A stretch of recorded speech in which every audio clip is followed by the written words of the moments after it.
purement et simplement la demande faite par les conseils des accusés. Le 28,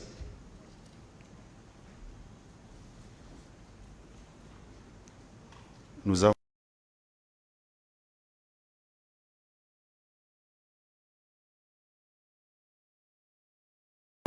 entrepris un avis d'audience qui dit ceci, qui est libellé comme suit, Monsieur le Président, Messieurs les assesseurs.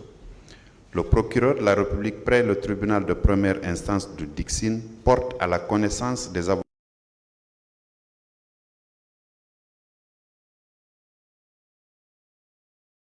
avocats constitués pour la défense des différentes parties au procès des événements du 28 septembre 2009, du public, de la presse publique et privée, que l'audience qui était interrompue le 25 mars 2024 reprendra effectivement le mardi 2 avril 2024 à 10 h dans la salle d'audience où elle a l'habitude de se tenir. L'avis a été, j'ai joint à l'avis un courrier que j'ai adressé à Monsieur le bâtonnier de l'Ordre des avocats, qui a accusé réception le 28 mars 2024. Il est dit ceci: le procureur de la République à Monsieur le bâtonnier de l'Ordre des avocats de Guinée. Monsieur le bâtonnier, j'ai l'honneur de vous transmettre l'avis d'audience indiquant la reprise de l'audience du procès des événements du 28 septembre 2009 en vue d'informer l'ensemble des avocats pour la défense tant des accusés que des différentes parties civiles. Ce courrier reçu par le secrétariat de Monsieur le bâtonnier de l'Ordre des avocats le 28 mars 2024. Mieux, Monsieur le Président, on a placardé l'avis d'audience là, tant au niveau de la porte d'ici qu'au niveau du tribunal de première instance de Dixine. Donc pour nous, les avocats ayant un forum, nous avons pris une note d'information en direction du bâtonnier de l'Ordre des avocats, c'était pour les informer. En sus de tout ça, le chef de greffe a envoyé un huissier vers les cabinets des deux avocats qui les représentaient ici à l'audience précédente. L'huissier leur a signifié l'avis d'audience. Donc c'est pour vous dire, Monsieur le Président, que tant les avocats de la défense que ceux de la partie civile étaient effectivement informés que l'audience reprendrait aujourd'hui. Nous sommes surpris de ne pas les voir pour des raisons que nous ignorons, je le dis encore.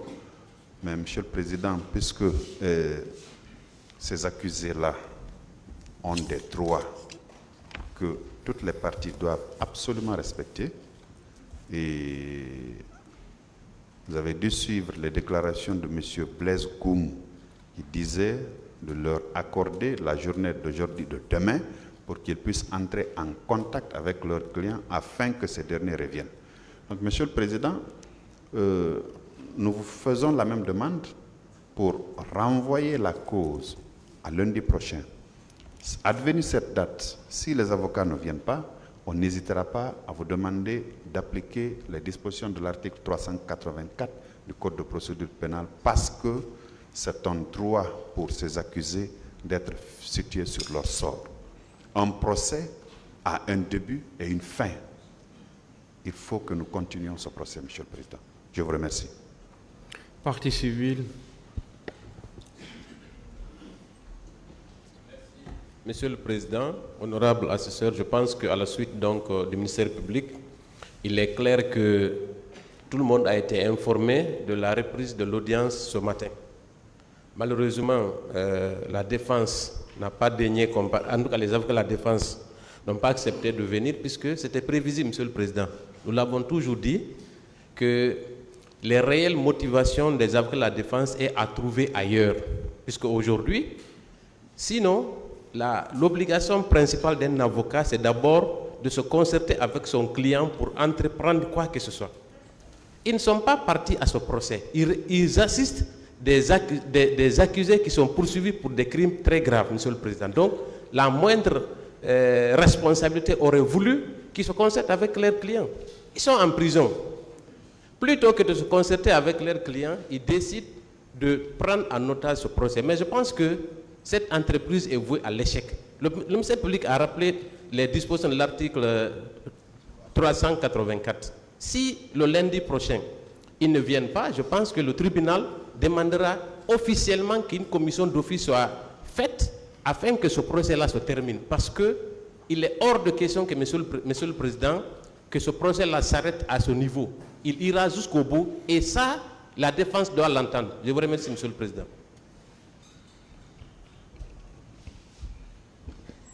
Et je vous remercie, Monsieur le Président, Messieurs les assesseurs.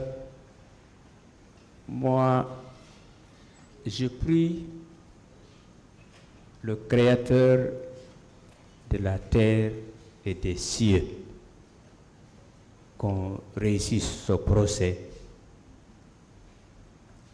et que, comme l'a dit nos compatriotes qui sont là, que nous aboutissions à la réconciliation nationale. Ce ne sont pas des personnes à jeter, à écraser. Nous sommes des droits de l'homme. Donc, encore une fois, je prie Dieu que nous aboutissions à ce procès et je m'en remets à votre sagesse. Merci. Voilà. Oui, M. Camara, vous voulez dire quelque chose? Prenez le micro en haut, oui. Monsieur le Président,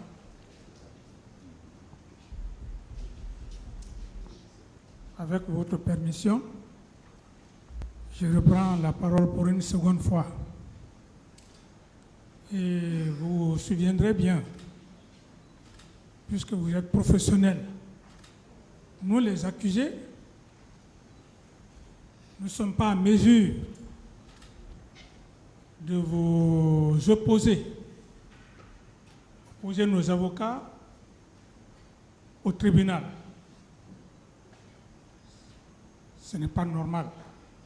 J'estime bien que ce qui vient de se passer, et pour ma petite expérience, il y a toujours ces situations de ce genre en matière de procès pénal, où à des moments donnés, les avocats peuvent juger nécessaire de bouder la salle.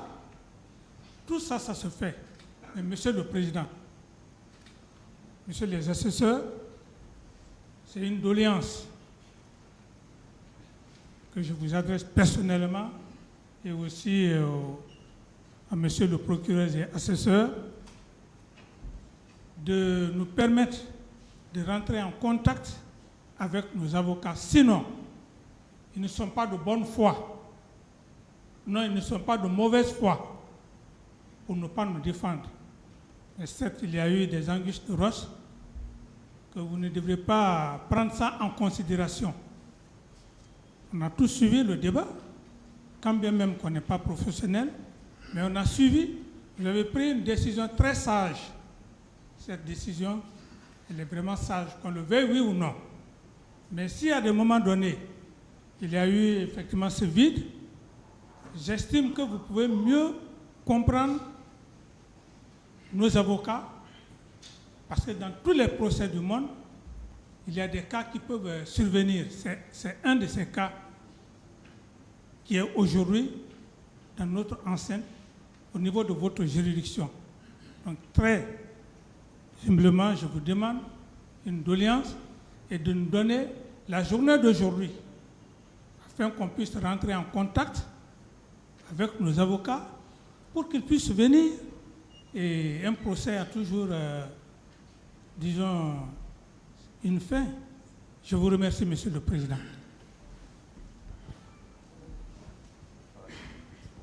Merci, Monsieur le Président. C'est juste emboîter le pas du président Dadis pour vous dire simplement que nous comprenons votre démarche.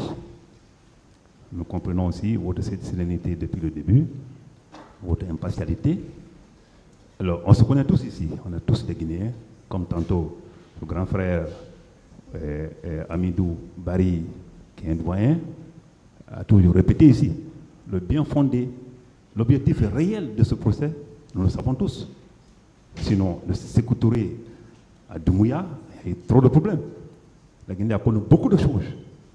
Mais à quand on va se regarder pour se dire la vérité, remonter sur les pentes et regarder l'avenir?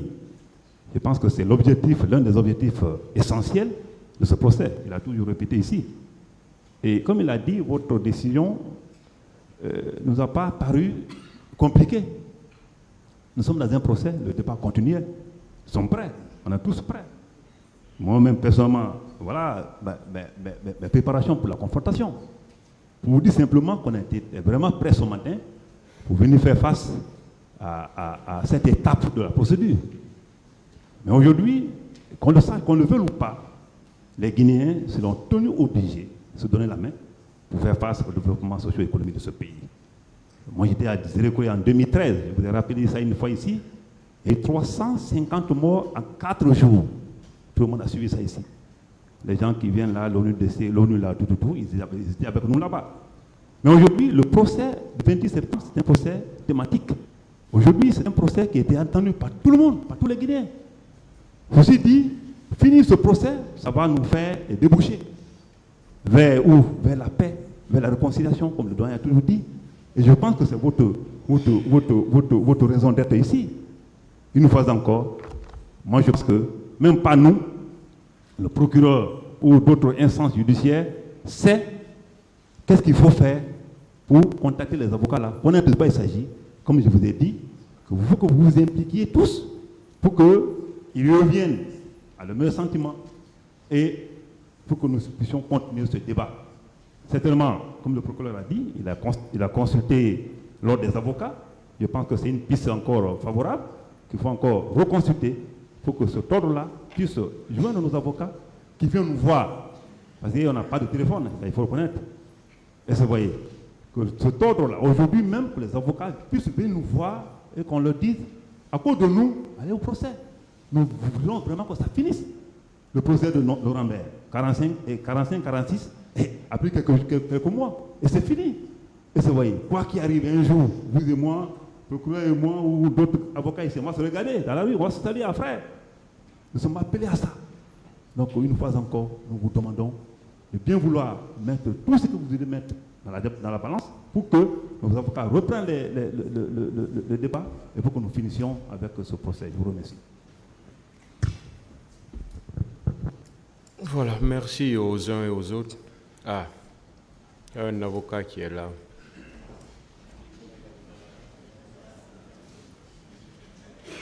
Passez-lui le micro. Ah, il y a un micro là-bas, allez-y mettre.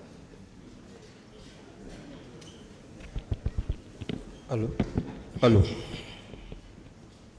Merci, M. le Président. Honorable assesseur, loin de vouloir m'opposer à la décision de mes confrères à la défense, toute position prise est dans le souci de défendre nos clients. Bien vrai que nous sommes une défense divisée, mais nous avons intérêt à ce que tous ces clients ici présents soient innocentés. En tout cas, c'est l'intérêt de la défense. C'est l'objectif de la défense. C'est bien vrai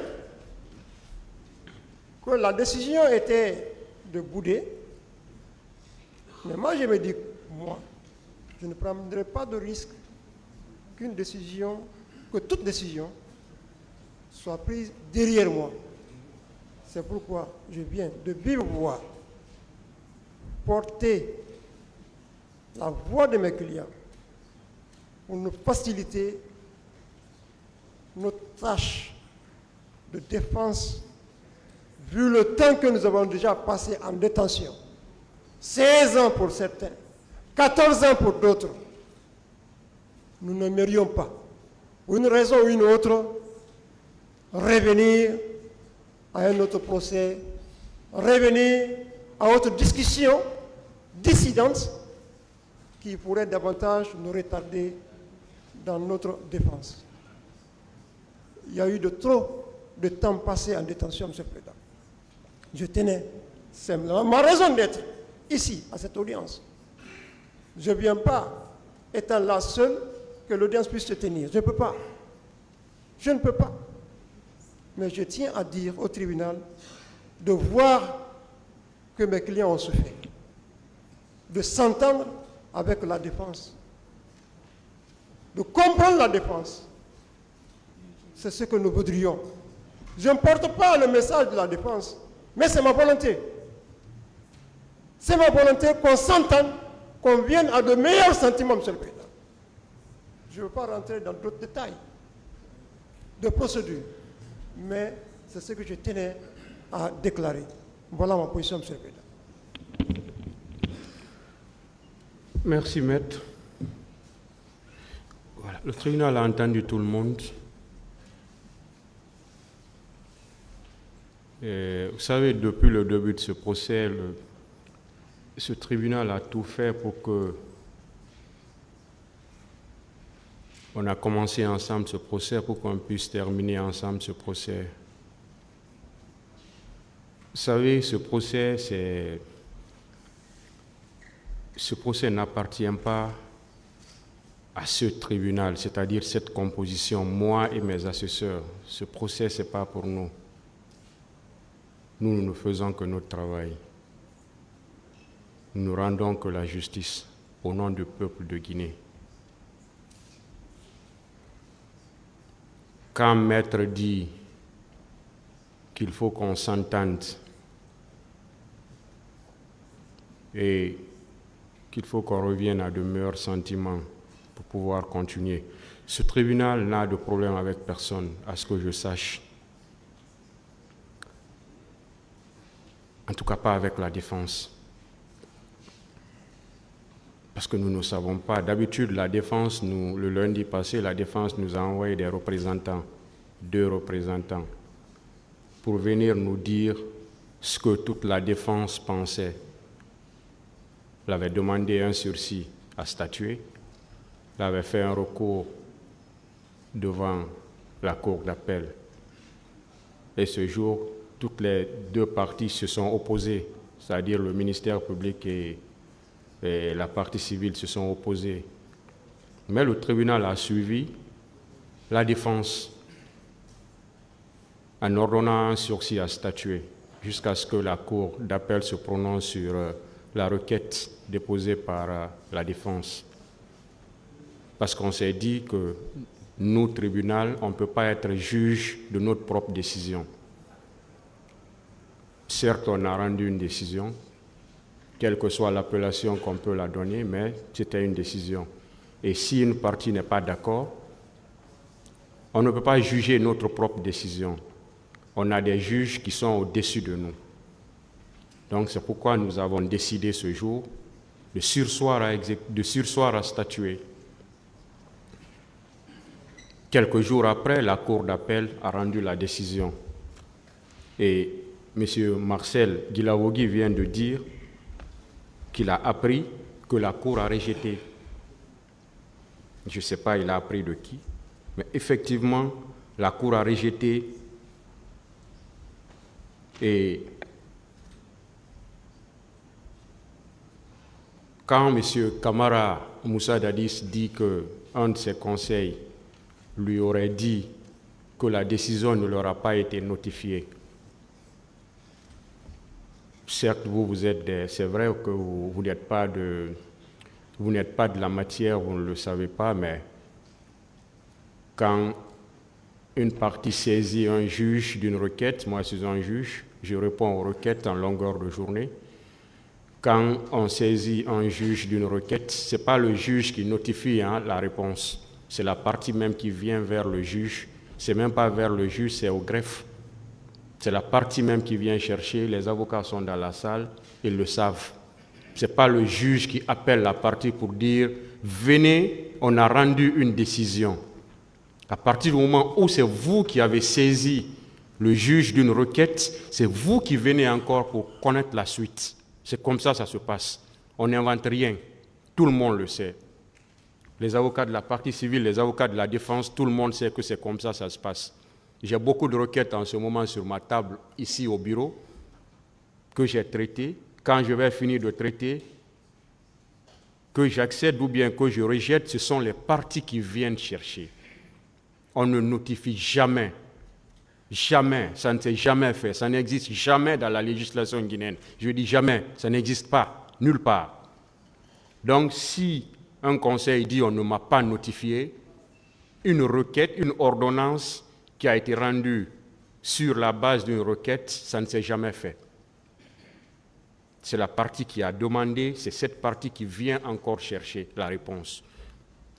Nous avons la réponse parce qu'on a cherché. On était soucieux de savoir la suite. On a la réponse. Mais si la partie même qui a fait la requête dit qu'on ne lui a pas notifié la décision, là, ça devient autre chose. Ça devient compliqué. Parce que c'est elle qui devait courir la première pour venir connaître la suite qu'on a réservée à sa demande. C'est comme ça que ça se passe. Vous n'êtes pas des professionnels, mais je prends soin de vous expliquer cela. C'est comme ça que ça se passe. Donc, la Cour ne va jamais notifier cela à vos conseils. Ce sont vos conseils qui doivent venir chercher. Et on est convaincu que vos conseils sont au courant. Sont au courant, qu'on se dise la vérité. Vos conseils sont au courant de la décision de la Cour. M. Marcel l'a dit. Hein. Tout le monde est au courant de cette décision. Et après ça, Monsieur le procureur l'a rappelé tout de suite. Il a pris soin de faire un avis d'audience pour informer toutes les parties que l'audience devait reprendre aujourd'hui. Il a notifié cela au bâtonnier de l'ordre des avocats pour informer tous les avocats, parce que c'est comme ça que ça se passe depuis que ce procès a commencé. Et mon tribunal, le greffe de mon tribunal a pris effectivement soin. On n'a pas laissé le soin qu'au procureur de la République. Le greffe, on a instruit au greffe du tribunal de notifier par voie d'huissier, on n'était pas obligé de le faire. Rien ne nous oblige à le faire. Aucune prescription légale ne nous oblige à le faire. Mais on l'a fait, parce que ce n'est pas interdit aussi. Donc, on a instruit au greffier de le faire. Le greffier a fait et l'huissier a notifié dans les deux cabinets des deux représentants, c'est-à-dire le cabinet de Maître Pépé Antoine Lama et le cabinet de Maître Lanciné Silla. Maître Pépé Antoine Lama a déchargé de sa propre main, j'ai vu. Il a déchargé de sa propre main pour savoir que l'audience devait avoir lieu aujourd'hui. Et Maître Lanciné Silla a reçu également pour savoir que l'audience devait avoir lieu ce matin. On fait tout ça pourquoi? On ne le fait pas pour nous, ce n'est pas pour ce tribunal. Quand je dis ce tribunal, c'est nous. On le fait beaucoup plus parce qu'on nous a confié un travail. Et nous savons qu'au-delà de ça, il y a des pères de famille qui sont quelque part en prison, qui doivent connaître le sort qui leur est réservé. Aujourd'hui, personne ne sait, personne ne peut dire que X sera condamné, que X sera libéré, relaxé. Personne ne peut le dire. C'est à la fin du procès qu'on peut le savoir. Donc, il faut que tout le monde, franchement, s'y mette. Vous avez parlé, le tribunal vous a entendu. Et le tribunal est vraiment sensible à tout ce que vous venez de dire. Il est vraiment sensible à tout ce que vous venez de dire. On vous a écouté avec beaucoup d'attention. Mais faut que vos conseils acceptent. Il faut qu'ils acceptent. Le tribunal n'est l'adversaire de personne. Le tribunal reste arbitre, il reste juge. Mais il faut que toutes les parties comprennent cela. Quand vous dites qu'on est patient, ce n'est pas parce qu'on est patient, on est en train de faire notre travail. C'est tout. Quand on est arbitre, on va essuyer 2 fois des coups.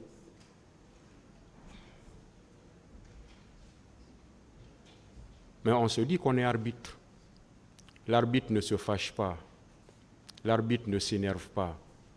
Sinon, il fera un mauvais arbitrage. Donc, c'est pourquoi, 2 fois, il y a certaines choses qui se disent. Nous sommes des humains. Mais on se considère comme étant des juges, c'est tout. Et le juge, ça veut tout dire. Vous avez demandé une doléance. Vous voulez parler à vos conseils. De toute façon, vous ne pouvez pas être jugé sans la présence des conseils à côté de vous. Parce que la loi veut que vous ayez quelqu'un à côté de vous pour vous rassurer au moins.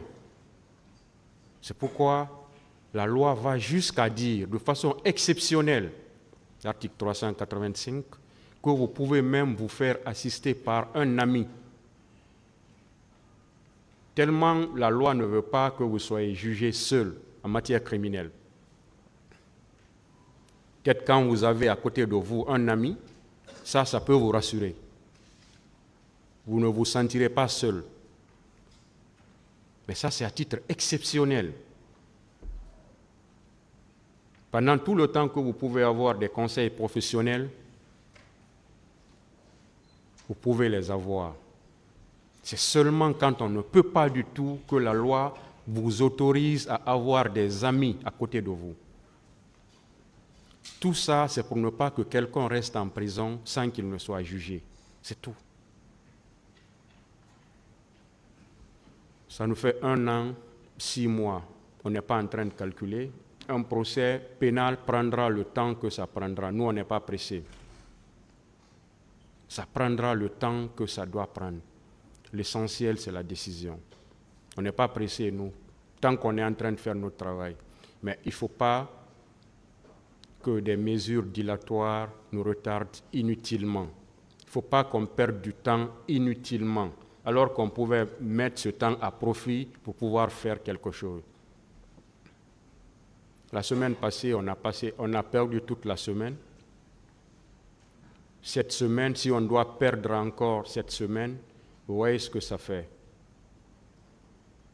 Une fois de plus, on n'est pas pressé. Mais il faut qu'à un certain moment, qu'on arrête de faire certaines choses. Le tribunal vous permettra de discuter avec vos conseils. On souhaite que vous vous compreniez avec vos conseils. Mais si vous ne vous comprenez pas avec vos conseils, le tribunal sera obligé d'en commettre ou de demander la commission des avocats pour vous. Parce qu'aujourd'hui, on ne sait pas pourquoi vos conseils ne sont pas là. On ne le sait pas. Ils ont fait un recours devant la Cour d'appel. La Cour d'appel s'est prononcée. La Cour d'appel même a demandé la continuation des débats.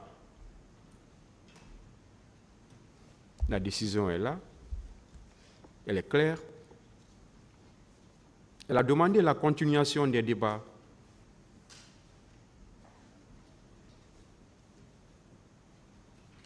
Je vous lis tout juste la fin de la décision.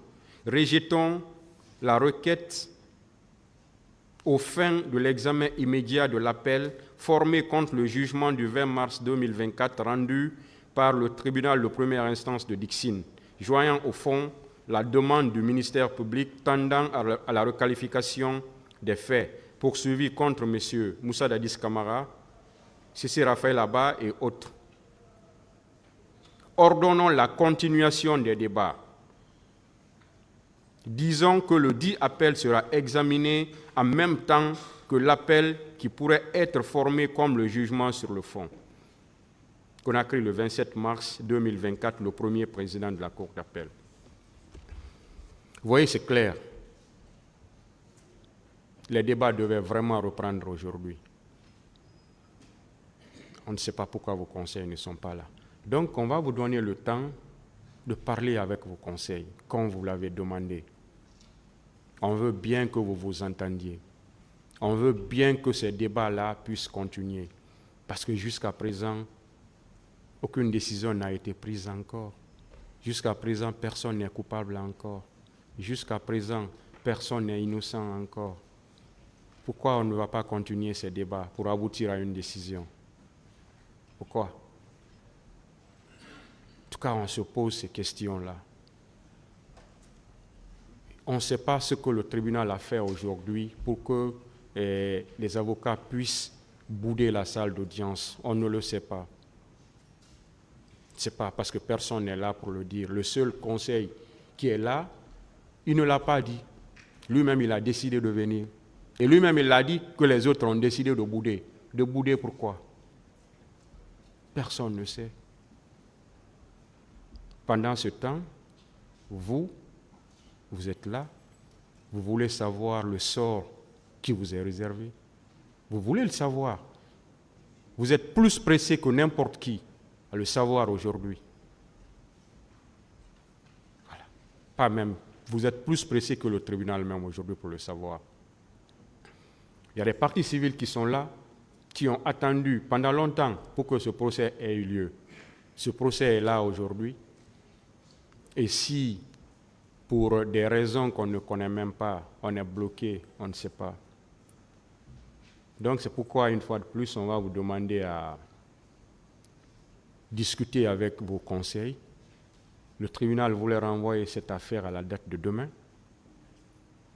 Mais comme vous-même vous demandez qu'on vous donne 2 jours, qu'on vous donne aujourd'hui et demain pour pouvoir discuter avec eux, je pense qu'on va vous suivre.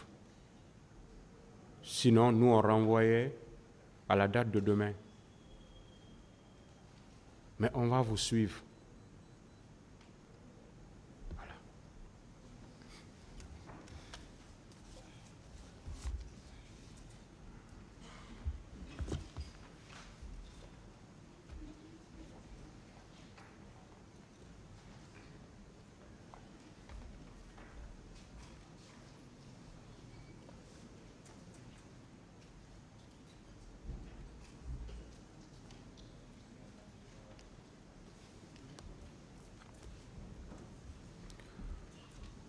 Voilà, on a constaté que M.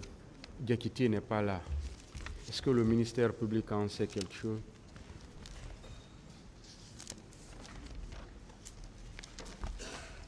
Monsieur le Président, j'avais omis de vous le dire, je m'en excuse. La direction de l'administration pénitentiaire m'avait dit que M. Toumba, M. Abakar Diakité alias Toumba, a des soucis de santé qui l'ont empêché réellement d'être là ce matin. Donc j'ai demandé la pathologie, mais ils n'ont pas été à même de me le dire. Ils se sont contentés juste de me dire qu'il a des ennuis de santé. Donc c'est ce qui a fait que M. Diakité n'est pas présent dans cette salle.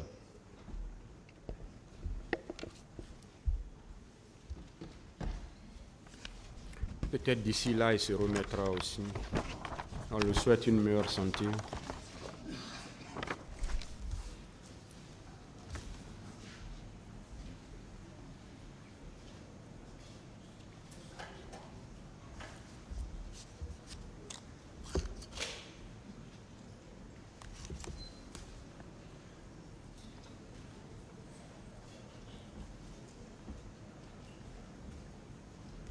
Vous pouvez vous asseoir, s'il vous plaît.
Le tribunal renvoie cette affaire au 8 avril 2024 pour l'absence des conseils des accusés.